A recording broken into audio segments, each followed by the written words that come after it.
মা, রাতে আমার অনেক শীত লাগে। বাবাকে স্পাইডির জন্য কম্বল আনতে বললে, কিন্তু আমার জন্যও কেন আনতে বললে না? তোর জন্য কেন আনতে বলবো রে সবুজ দানব কোথাকার? তুই হইলি আমার সৎ ছেলে, আর স্পাইডি আমার নিজের ছেলে। আমি মাকে স্পাইডির চেয়েও বেশি ভালোবাসি, তবুও মা আমাকে আপন করে নিতে পারলো না। মা, আমাকেও একটা লেগ পিস দাও না। আমার স্পাইডির খাওয়া শেষ হলে অবশিষ্ট থাকলে তুই পাবি, তা না হলে শুধু ঝোল দিয়েই খেতে হবে।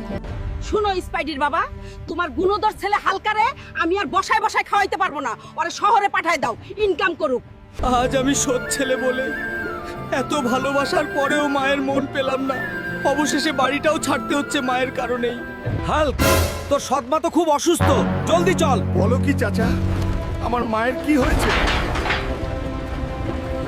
মাগো, কি হয়েছে তোমার? কথা বলো মা। ডাক্তার সাহেব, জলদি আসেন, আমার মা খুব অসুস্থ। হালকা, তোমার মায়ের হার্ট নষ্ট হয়ে গেছে। এই মুহূর্তে হার্টের অপারেশন করতে না পারলে হয়তো বাঁচানো যাবে না। ডক্টর, তার জন্য তো অনেক টাকা লাগবে।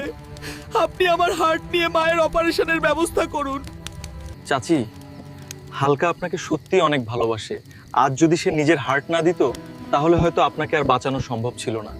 বাবা হালকা, তুই আমাকে ক্ষমা করে দিস বাপ। তুই আমাকে এত ভালোবাসিস, আর আমি তোকে সৎ ছেলে বলে কতই না অবহেলা করেছি। তোমরা সবাই আমার বাবা হালকার জন্য লাইক, কমেন্ট, সাবস্ক্রাইব করে দিও। তার জন্য সবাই দোয়া করো।